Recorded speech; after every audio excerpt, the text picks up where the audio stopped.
আমরা প্রত্যেকেই জানি ইতালি ভিসা প্রত্যাশী ভুক্তভোগীরা যারা বিভিন্ন ক্যাটাগরিতে ভুক্তভোগী হয়েছেন, সেই ভুক্তভোগী ভাইয়েরা আজকে 26শে মে 2025 রোজ সোমবার একটি কর্মসূচি বাস্তবায়ন করেছে। সেই কর্মসূচি ছিল বিএফএস এর এবং ইতালি এম্বাসি যে আমাদের যে দুর্বল করে রেখেছে, আমাদের যে ব্যাকলগ করে রেখে দিয়েছে, সেই ব্যাকলগের এগেনস্টে তাদের কাছ থেকে মন্তব্য জানা যে আমাদের কতদিন লাগবে এই ব্যাকলগটি ছুটতে এবং অ্যাপয়েন্টমেন্ট ভুক্তভোগীরা বা ফ্যামিলি ভিসা ভুক্তভোগীরা কতদিন লাগবে তাদের সলিউশন পেতে এবং অ্যাপয়েন্টমেন্ট পেতে। সেই বিষয় নিয়ে আজকে আমাদের সবাই জানি সারাদিন আমরা যে কর্মসূচি পালন করেছি, সেখানে প্রথমে আমরা গিয়েছিলাম বিএফএস। সেখানে বিএফএস যে বিউথ কমান্ডার কি বললো এবং পরবর্তীতে আমাদের 6 জন আমাদের সহযোদ্ধা ভাই আমাদের পক্ষ থেকে তারা গিয়েছে ইতালি এম্বাসিতে এবং ইতালি এম্বাসি থেকে কি তথ্য দিয়েছে, এম্বাসি কি বলেছে, আমাদের কি করণীয়, সেই বিষয়ে আপনার সাথে কথা বলবো।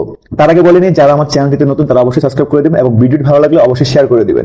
আপনারা আজকে সারাদিনই আমাদের সাথে ছিলেন এবং আমাদের কর্মকর্তা সম্পর্কে আপনারা অবগত আছেন। বিভিন্ন পেজ থেকে আপনাদেরকে জানিয়েছে যে আমাদের কি করতে যাচ্ছি আমরা, বা আমরা কি করতেছি, বা আমাদের এম্বাসিতে কখন গিয়েছে, বিএফএস কখন গিয়েছে, আমরা কি কি দাবি দেওয়া জানিয়েছি, বিভিন্ন লাইভ ভিডিওতে আপনারা জেনেছেন। এবং সন্ধ্যা নাগাদ যেই সহকর্মী ভাইয়েরা গিয়েছিল এম্বাসিতে আমাদের পক্ষ নিয়ে, তারা এম্বাসির কাছ থেকে কি জেনে এসেছে, এম্বাসির কাছ থেকে কি জেনে এসেছে সেগুলো আমাদের জানিয়েছে। আপনারা প্রত্যেকে বিভিন্ন ভিডিওতে বা বিভিন্ন লাইভে আপনারা দেখেছেন। তারপরেও আমার মনে হয়েছে যে যারা আমাকে ফলো করে বা আমার ভিডিও দেখে তাদেরকে এজ এ ভুক্তভোগী হিসাবে আমার জানানো উচিত, কেননা আমি যেই সব সহযোদ্ধা ভাইয়েরা আজকে প্রতিনিধি করেছি তাদের খুব কাছ থেকে আজকে আমি দেখেছি এবং তাদের তো অনেক কিছু নিয়ে আলোচনা হয়েছে।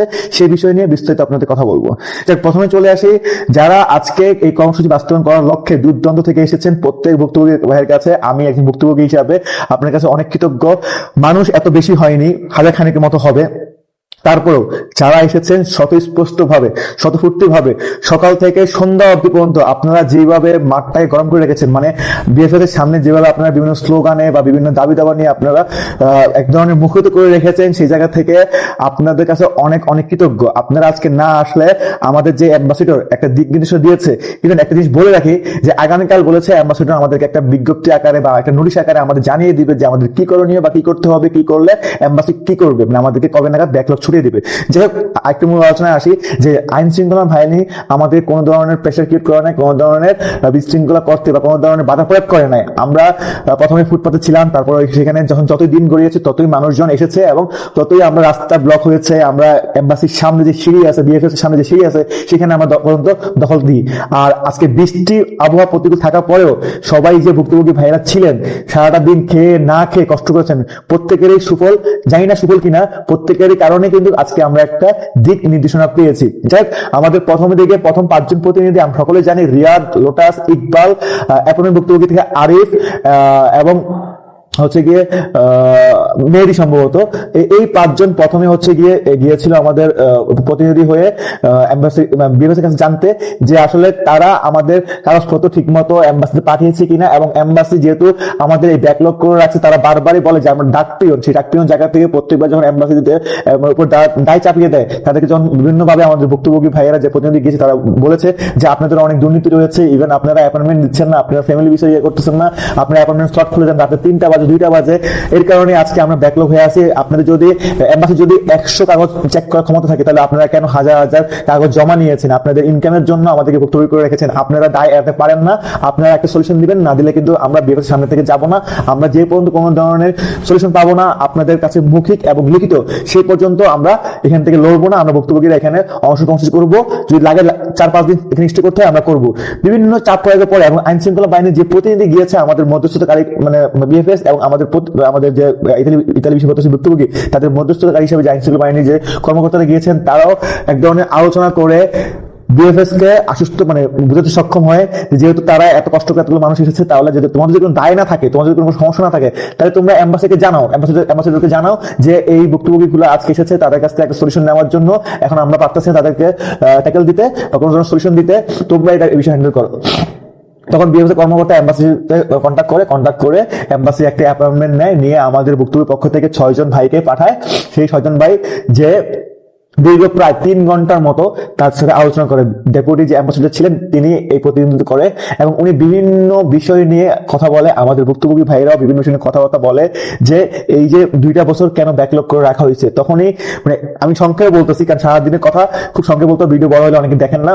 যাই হোক, আজকে কথা খুব আলোচনা খুব ইম্পর্টেন্ট, আপনারা দয়া করে শুনবেন, স্কিপ করবেন না। আর হচ্ছে গিয়ে যে ডেপুটি অ্যাম্বাসেডর বলে দিয়েছে যে আমরা 17 অক্টোবর 2024 সালে আমরা কিন্তু একটা বিজ্ঞপ্তি আগে বলে দিই যে ইতালির যে ইমিগ্রেশন অফিস আছে, আমি একদম ক্লিয়ার করে বলি, আপনারা মনে রাখবেন, স্পট হলো ইউনিকো ইমিগ্রেশন, সংক্ষেপ হচ্ছে সুই, SUI, সুই। এই সুই থেকে যে 145 মানে 145 ধারা অনুযায়ী তারা আমাদের কাগজ স্থগিত করে দিয়েছে। সেই স্থগিত একমাত্র ওই ইমিগ্রেশন অফিস থেকে যদি ক্লিয়ারেন্স পাওয়া হয়, সেই ক্ষেত্রে ইতালি এম্বাসি ভিসা অথবা আবেদনের নিষ্পত্তি করে থাকবে। একদম স্ট্রিক্ট বলে দিয়েছে যে আপনাদের যে মালিক আছে সে মালিককে বলেন সুইতে যেতে, মালিক সুই বললেই চিনবে সুইতে যাওয়ার জন্য। মানে আমি আবারও বলি বোঝার স্বার্থে, স্পট হলো ইউনিকো ইমিগ্রেশন, এই জায়গায় যেতে হবে। এই জায়গায় যে মালিক যে আমাদের যে প্রোটোকল নাম্বার আছে বা আমাদের যে নুরুস্তার নাম্বার আছে, সেই নুরুস্তার নাম্বার দিয়ে এই ইমিগ্রেশন অফিসকে প্রশ্ন করবে যে আমার এই ব্যক্তি কর্মীকে আমি চাই, এই কর্মীকে কেন তোমরা ক্লিয়ারেন্স দিচ্ছ না অথবা ইতালি এম্বাসি ভিসা দিচ্ছে না। তখন যদি মালিকের কোনো ডকুমেন্ট লেকিংস থাকে, তখন ওই ইমিগ্রেশন অফিস থেকে মালিককে বলবে তুমি এই ডকুমেন্ট এতদিনের মধ্যে জমা দাও বা আপডেট করে দাও। আমরা আপডেট পেলেই তোমাকে এবং ইতালি এম্বাসিকে আমরা প্যাক পাঠিয়ে মেলের মাধ্যমে ক্লিয়ারেন্স দিয়ে দিব। তোমাকেও জানাবো, মালিককেও জানাবে এবং বাংলাদেশ অবস্থিত ইতালি এম্বাসিকেও জানাবে যে এই কাগজটা আবেদন নিষ্পত্তি করে দাও, ভিসা দাও অথবা তাকে রিজেক্ট দাও। যেই মালিক যাবে এম্বাসি একদম এম্বাসি একদম ক্লিয়ার করে বলে দিয়েছে, যেই মালিক ইমিগ্রেশন অফিসে যাবে না আপনারা ধরে নেবেন সেই মালিক 2 নম্বর কাগজ দিয়েছে বা কোনো ফাঁক ফকড় রেখে, তার ডকুমেন্টে কোনো ফাঁক ফকড় রেখে কোনো একটা মানে উকিলের সাহায্যে বা কোনো একটা ফাঁক ফকড়ে সে নুরুস্তা উঠিয়েছে। কিন্তু সে যদি ইমিগ্রেশন অফিসে না যায় তাহলে বুঝতে হবে সে ফেক কাগজ বা ফেক মালিক। যদি সে অরিজিনাল হয় অবশ্যই সে সুইতে গেলেই সুই তার ডকুমেন্ট গুলো নিয়ে তাকে মানে 7 দিন কি 14 দিনের মধ্যে একটা ক্লিয়ারেন্স দিয়ে দিবে। আর সেই ক্লিয়ারেন্সটা আপনার মালিককে এবং আমাদেরকে মানে এম্বাসিকে জানাবে। আমরা যখন ক্লিয়ারেন্স পেয়ে যাবো, সেই ক্লিয়ারেন্স পাওয়ার কমপক্ষে 14 দিন এবং সর্বোচ্চ 20 দিন এর মধ্যে আপনাদেরকে আমরা আবার পুনরায়, যদি ভিসা পাই থাকেন তাহলে পাসপোর্ট জমা দেওয়ার জন্য বলবো, আর যদি আপনারা রিজেক্ট হয়ে থাকেন তাহলে আমরা রিজেক্ট দিয়ে দিব। ক্লিয়ারলি বলে দিয়েছে।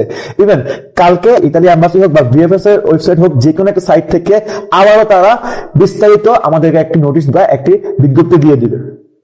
এই কথাগুলো কিন্তু আমার কথা না, এই কথাগুলো হচ্ছে যে আমাদের প্রতিনিধি ভাইরা গিয়েছেন তারা সন্ধ্যায় এসে আমাদেরকে এই আপডেট গুলো দিয়েছেন। আমি আশা করি আপনারা ক্লিয়ার হয়ে গেছেন। এম্বাসি একদম ডিরেক্ট বলেছে যে আমাদের হাতে কিছু নাই, ইমিগ্রেশন অফিস থেকে যদি আমরা ক্লিয়ারেন্স পাই সেই ক্লিয়ারেন্সের প্রেক্ষিতে আমরা ভিসা অথবা আবেদন নিষ্পত্তি করে থাকি, মানে রিজেক্ট দিয়ে থাকি। এছাড়া আমাদের করণীয় কিছু নাই। যদি আপনার মালিক অরিজিনাল হয়, সকল ডকুমেন্ট ঠিক থাকে, তাহলে মালিককে বলেন সুইতে কন্ট্যাক্ট করতে, সুই থেকে কোনো যদি ডকুমেন্ট চায় সেই ডকুমেন্ট আপডেট করে দিতে।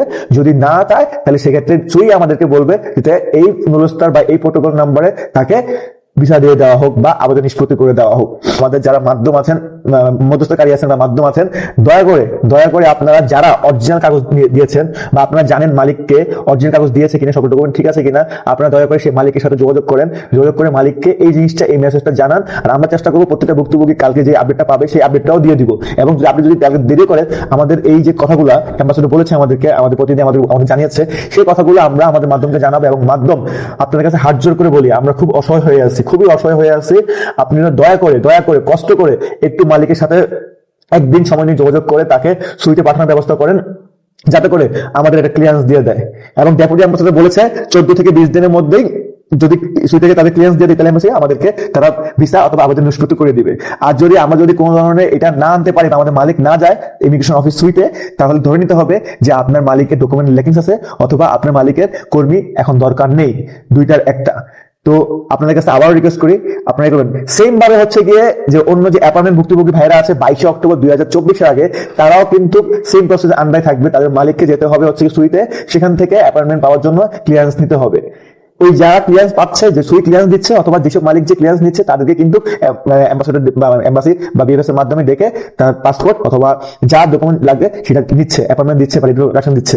এর ভিত্তিতে, এর বাইরে আর কিছুই না। আপনার ফ্যামিলি ভিসার বিষয়ে বলেছে, ফ্যামিলি ভিসার যে ডকুমেন্টগুলো জমা দিয়েছে আবেদনের সাথে, সেই আবেদনগুলো তারা চেক করতেছে, চেকিং করে যাদেরটা সকল কিছু ঠিক আছে তাদেরকে ভিসা দিয়ে দিচ্ছে। এবং ফ্যামিলি ভিসার কোনো সমস্যা নাই, তাদের কোনো ইমিগ্রেশন অফিস যেতে হবে না, তাদের কাজ চলমান, তাদের যাচাই বাছাই প্রক্রিয়া যাতে শেষ হয়ে যাবে তাদেরকে তারা ডেকে ভিসা দিয়ে দিবে। যাই হোক, আশা করি আজকে সারাদিনের বক্তব্য আপনারা বুঝতে পেরেছেন। ভিডিওটি একটু বড় হয়ে গেছে, তারপর আশা করি আপনার ধৈর্য সহকারে শুনেছেন। আপনাদের সবাইকে ধন্যবাদ। যারা সম্পূর্ণ শুনেনি দয়া করে শুনে নেবেন এবং ভিডিও ভালো লাগলে অবশ্যই শেয়ার করে দিবেন। অনেক ভুক্তভোগী ভাই আছে আজকে সারাদিনে আপনি জানতে চায়, আশা করি আপনাদের শেয়ারের মাধ্যমে অন্যান্য ভুক্তভোগী ভাইয়ের কাছে আমাদের আজকের কর্মকাণ্ডগুলো পৌঁছে যাবে। সবাই ভালো থাকবেন। আসসালামু আলাইকুম।